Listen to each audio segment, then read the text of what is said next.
Good morning. Welcome into Legal Access. We get together once every Thursday just to give you the opportunity to ask questions about various different topics of the law. Today is a general topic of personal injury. That envelops a lot of different things. Automobile accidents, slip and fall, trip and fall, if you've been hurt on somebody else's property, or if you've been hurt at work. We'll take all those calls here today. Phone number is on your screen. Don't wait to the very end of the show to call us. Call us now. We'll get you on the air and answer your questions here today on Legal Access, brought to you by the McGuire Law Firm. Here to answer those questions for you today on the panel is Ian McGuire from the McGuire Law Firm. Good to see you, Dave. And also from the O'Neill Law Firm is Josh Koshin. Hey, Josh. Thanks for having me again. Great to have Josh back with us. Josh, tell us a little about what you do at the firm. Right, so we're probably focused 50% on personal injury type matters. That includes workers' compensation, car wrecks, wrongful death, premises liability cases, but also the other 50% we do is criminal defense and traffic defense. So. Okay. And I know Josh does a great job with all of those. And if you have any questions today on any of those, obviously there's a personal injury show, but if you want to ask any questions about criminal law that Josh handles, feel free to do that as well. Our number is 843-848-8080. That's 843-848-8080. We look forward to hearing from you. Kind of a general question as far as automobile accidents are concerned. Driving around the Myrtle Beach area, I see a lot of people on the electric bikes and on the stand-up scooters, what are they called, razors? I don't even know. And they're going faster than a lot of the mopeds are going. I know the mopeds just recently have been classified as a motor vehicle. If somebody gets into an accident on one of those electric bikes that are going 35, 40, 45 miles per hour, I mean, is that classified as an automobile? Do you need insurance for that, or how does that work out? Are they officially a pedestrian? Well, South Carolina law doesn't require you to have any type of insurance or coverage for an electric scooter or anything like that. So, no, you aren't required to do that. I think the law would probably classify them more as a pedestrian than anything. But obviously, no matter what you're riding, whether it be a motor vehicle, a motorcycle, an electric scooter, the old school Razor scooter that I had back in the day where you put the one foot on it and you have to propel yourself, you still have a duty to other people out in public to make sure that you're safe and you're not operating anything carelessly. So. Yeah, and the practical aspects of it is that when there's no insurance, it's difficult if a person's injured to recover, right? It's a lot of hoops to jump through. But, as Josh said, every case is taken individually, but you always got to practice reasonable care and whether you're walking, running on a scooter, if you could endanger somebody else, you've got to be careful and act with reasonable care. And I'd say that probably 95% or more of people don't have required insurance on any type of electric motorized scooter or anything like that. Yeah. So if you're driving down the highway and an electric scooter pulls out in front of you, you may have to go through your own insurance to recover any damages that you have, any medical bills or anything like that. Now, with any personal injury case, you are allowed to represent yourself, and pro se is, I guess, the official term. But what is somebody missing out on if they decide not to have an attorney to help them out with a personal injury case? Yeah, I mean, there are a lot of cases where it's probably fine to do it on your own. But at the end of the day, if you have any type of injury that's serious in nature, you want to at least consult with an attorney, and most importantly, consult with an attorney that's capable of taking your case to trial, because the only thing that is going to optimize a result and really compensate a person properly for their losses is an attorney that can take the case to court. An insurance company is going to tell you the value of your case, and you might not like that insurance company's valuation, you probably won't, where if you have an attorney that's going to take your case seriously and take your case to trial, that's the only ammunition really that you have against an insurance company. If you either do it yourself or have an attorney that the insurance company knows is never going to go to trial, you really are moving forward without ammunition, without ability to fight the insurance company. The only thing that is going to maybe influence the insurance company to raise their offers on your behalf is the thought that they might go to trial and get stung and get a verdict that far exceeds the way the insurance company values and wants to pay the case. So if you have a serious injury, I always say to people, the more serious the issue and the injuries, the more you should really look into who you're Right. hiring. It's, I'd say talk to 2 or 3 attorneys before you make your decision. Do your research, because it's a very important relationship, and it might make a huge difference in how your case ends up being finalized, right? Yeah, and I would just add to what you said, Ian. I think that if you were coming out of Food Lion and somebody backed into your car and you have a dented bumper, maybe you don't need a lawyer for that. But I think the studies show that anybody who has a legal professional on their side in bringing a personal injury or civil claim, the attorney's fees and everything involved in your damages you recover are much higher. And that's even after attorney's fees and costs. You Yeah. still net most of our So clients. you're saying even after the attorney's fees Right. and costs, you're going to end up getting more money likely on your either settlement. I think the or- studies or- show that. Yeah. And, at the end of the day, the insurance company has lawyers from the moment, the inception of the case. They have lawyers behind the scenes working for them. You should at least consult with the lawyer. Whether you hire one or not is the next step. Almost any attorney that does, that type of work, personal injury work, is going to take the case on a contingency basis, where if there, is a recovery, then they'll get whatever the percentage is, a third or 40% or whatever it is, they only get if there's a recovery. So, at the very least, sit down, talk with an attorney, understand, your rights, because most people, it's the first time they've ever been involved in something like that, and they don't want to be involved in it, and they're put in a position they don't want to be in. But knowledge is power. So sit down with an attorney and then make your decision if you want to hire one. And Ian, I know your office provides free consultations in personal injury type matters when someone calls you. I know my office does the same. I think a lot of other attorneys in that practice field also would do that. But I think it's important that you said, you have a whole insurance company with all of their attorneys backing them. So I think it's really important, whether you hire an attorney or not, you should at least call one and get a free consultation, because the insurance company and their lawyers, they have all the resources able to defend themselves in those type of claims. So you basically want to level the playing field. Absolutely. and Right. ensure that that you're getting treated fairly. And again, the insurance company, if you're alone, if you're pro se, as David said at the beginning, the likelihood is that they're going to tell you what they're going to give you, and that's not the way you want to proceed. So, in this area, in this part of the beach, even there's a number of really good attorneys, and take advantage of it. And if you're injured or you have a family member that's injured, and sit down and talk to a couple of them if need be, but make sure that you understand your rights and that you are put, like I said, on a level playing field with the insurance company. We're talking about personal injury here today. We got phone lines that are open in case you have any questions about car accidents, slip and fall, trip and fall accidents, or if you've been hurt at work. Give us a call. The number's on your screen. We would love to hear from you and give you the answers here on Legal Access, brought to you by the McGuire Law Firm.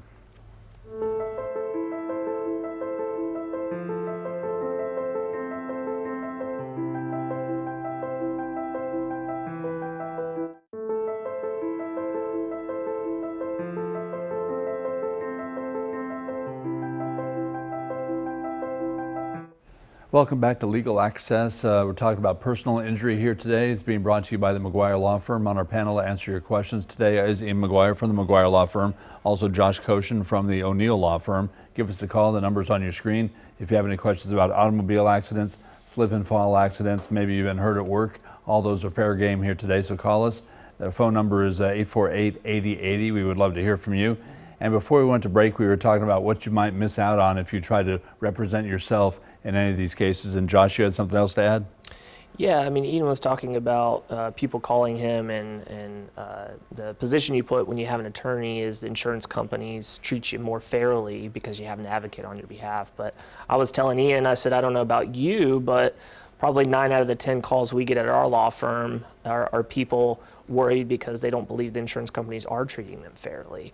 I think maybe that would be the majority of people, and they get a little bit concerned after handling it on their own and feel like, hey, they either are giving me a low ball offer or something just doesn't feel right. Yeah, and what always also happens with us is we'll get calls from people that are actually represented, Right. and that's awkward. As attorneys, we don't talk to those people, but the staff in the office do, and we always encourage the staff to tell them, make sure you go back, sit down with your attorney, let them know that you're frustrated, because it's usually a communication problem.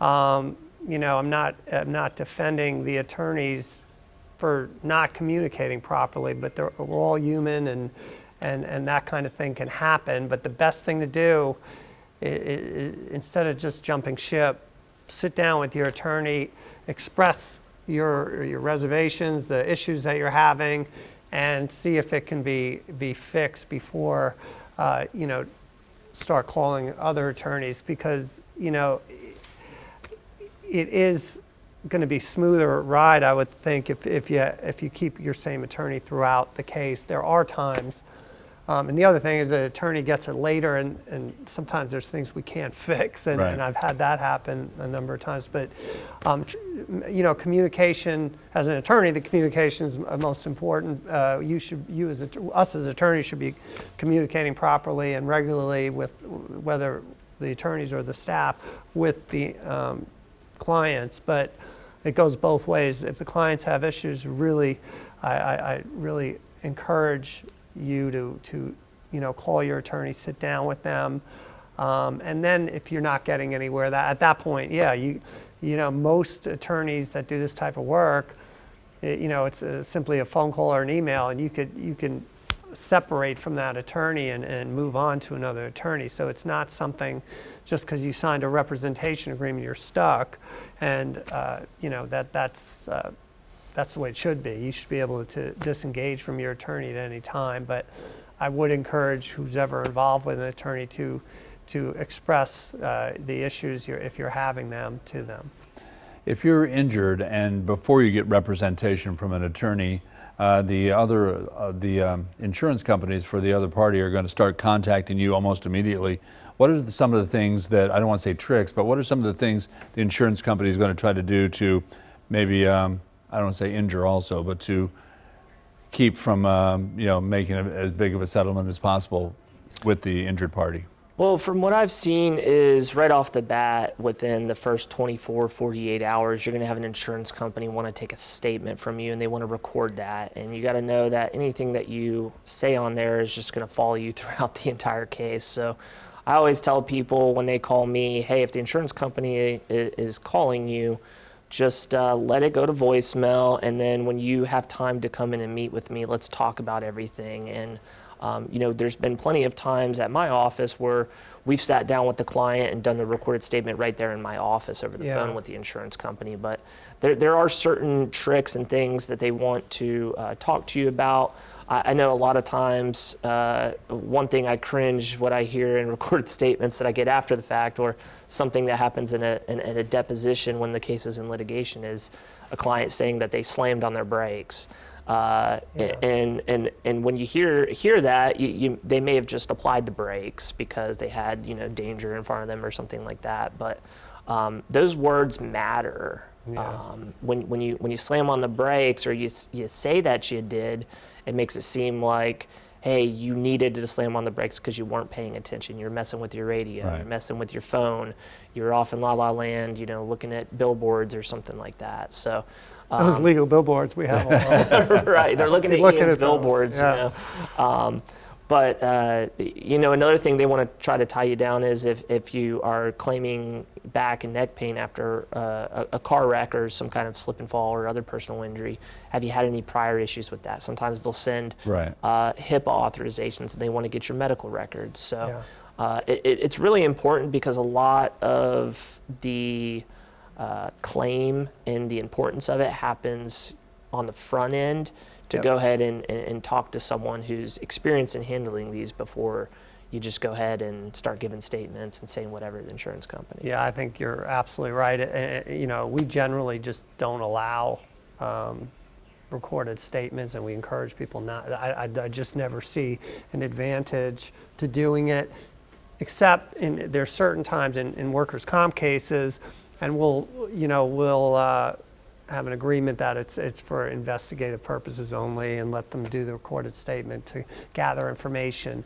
But in auto cases and fall cases, I just haven't seen, and there's exception to everything, but a time where it really is going to be advantageous to the injured party to do that. And if you're going to do it, obviously do it, as Josh pointed out, sitting there with your attorney, Right. It could be something as innocuous as them saying, "So, how you doing?" And you say, "Oh, I'm doing good." I mean, just because as a reflex, "Oh, I'm doing fine." So they write down, "Client is doing fine." So Yeah. if you try to claim later on that you're not doing well, and say, "Well, you said here on December 11th that you were doing fine." So you'll. Yeah, it's again, it's I hope I don't make it sound like the insurance company is this evil empire. It's not, but the interests of the insurance company conflict directly with the the interests of an injured person. The insurance company, whether it's and the people working for the insurance company could be the most wonderful people in the world, but their job is to save the insurance company money, and Right. the job of a person representing an injured person is to optimize the value of their case. So they're completely diametrically opposed as far as their interests. So you should keep that in mind if you're dealing with the insurance company. Like I said, their raises, their salaries, their standing in the company is based on their job, their production, and their production is based on what? On making or saving the insurance company money. So it's just diametrically, as I said, opposed to the injured person's interests. And they're probably not going to keep the insurance adjuster, insurance claims representative, probably aren't going to keep their job very long if they're paying you what you think the claim is worth. Right. So, Great point. That just goes to show you that's even more important to have an advocate on your behalf. Yep, and the insurance company has every right and should have people advocating and taking care of their claim, their interests, I should say, and just as an injured person should have somebody taking care of theirs. Speaking of insurance companies, a lot of people who get into automobile accidents will say, "Don't contact my insurance," because they feel like they're going to be penalized, but actually they might be penalizing themselves by not contacting their own insurance. Yeah, and I'll let Josh get in it, but and one thing everyone should do, and we might need to run to a break in a second, but everybody should get under insurance on their policies if they can afford it. It's usually very affordable, and people will, they'll say, "Oh, I'll save money and not have underinsurance." That is probably the most important thing you could have on your policy for your personal interest if you were injured. And also there's a med pay where you can get some recovery even if you're at fault in the accident. So those are things that you can get on your policies, and we encourage you to get. But yeah, if you have those, you want to let your insurance company know what's going on, right? Yeah, absolutely. I know we're running into a break, but I can't tell you how many times people come and tell me they have full coverage and they really don't. They just have the bare minimum that's required under South Right. Carolina law. And I think the most important coverage in any claim is the coverage that my clients have, whether that be health insurance, whether that be auto insurance, because there's a lot of people out there on the roadways that either don't have insurance or do not have enough. Right. Tell you what, we are going to run to a break here right now. When we get back, we'll have just under 10 minutes to answer your questions. So if you have any questions still about personal injury, automobile accidents, slip and fall, trip and fall accidents, if you've been hurt on the job, whatever the case may be, get those calls in. The number's on your screen. We would love to hear from you today right here on Legal Access, brought to you by the McGuire Law Firm.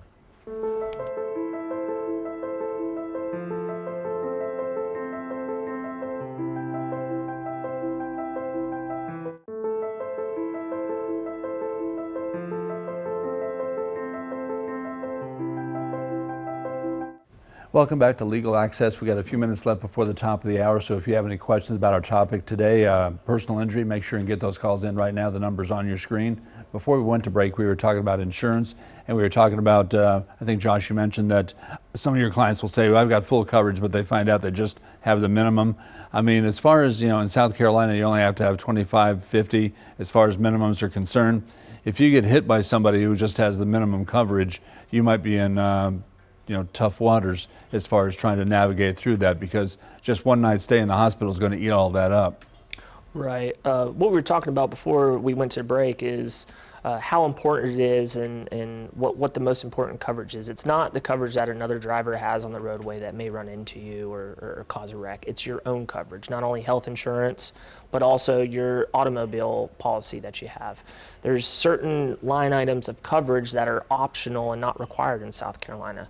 I was saying on the other side of the break that a lot of my clients come in and they say, hey, I have full coverage, but then when we pull their policy declarations page and look at their line items of coverage, they don't have full coverage. They may just have the bare minimum coverage that the other driver who ran into them have. So it's important that you have underinsured motorist coverage. We call it UIM. Underinsured is when another driver who causes a wreck does not have enough insurance to cover the damages from the incident that happened. You also can get coverage through your policy like collision coverage. And those type of coverages like collision, you don't have to prove fault. It's what we call a no-fault coverage.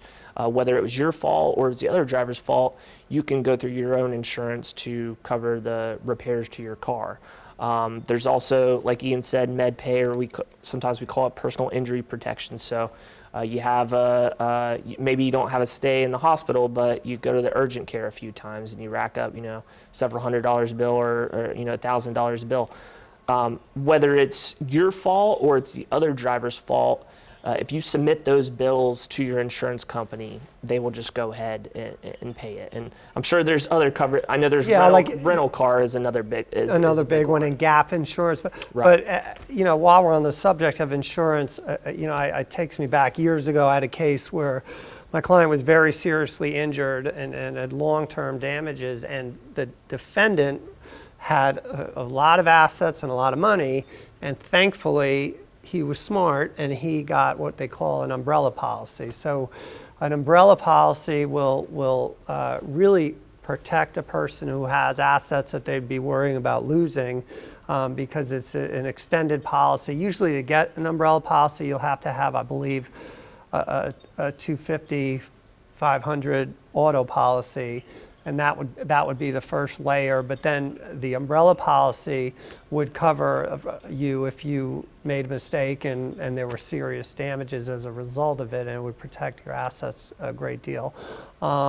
You could also ask, if you speak to your insurance agent, for an umbrella policy that has underinsurance, and again, you probably have to have $250,000 in underinsurance, but you could look into that as well, which would really cover you if you weren't at fault, but you or your family member received serious injuries in a wreck. So these are all things that I think what we're trying to relay is speak to your agent, ask questions, ask all about the different policies and the different price points, and you can even check with a couple of insurance companies. That's what we said earlier. Check with other lawyers before you hire one lawyer. You can do the same thing with insurance companies, and you get the best rates, hopefully, and get coverage that will really protect you. Appreciate you watching today as we've been talking about personal injury. Remember, if you have any kind of questions, personal injury attorneys will give you free consultations, so do not be afraid to pick up the phone and call one in your area, whether you've had a car accident, slip and fall accident, anything along those lines. Next week when we get together, it's going to be our year-end show, because the Thursday after that it's going to be Christmas, so we won't be here. So next week, our year-end show, and make sure and tune in for that, because you never know what you're going to get. We never know what we're going to get. So we'll see you next Thursday. For Ian McGuire and Josh Koshin, I'm Dave Priest. Next Thursday, we'll see you here. You may wish to consult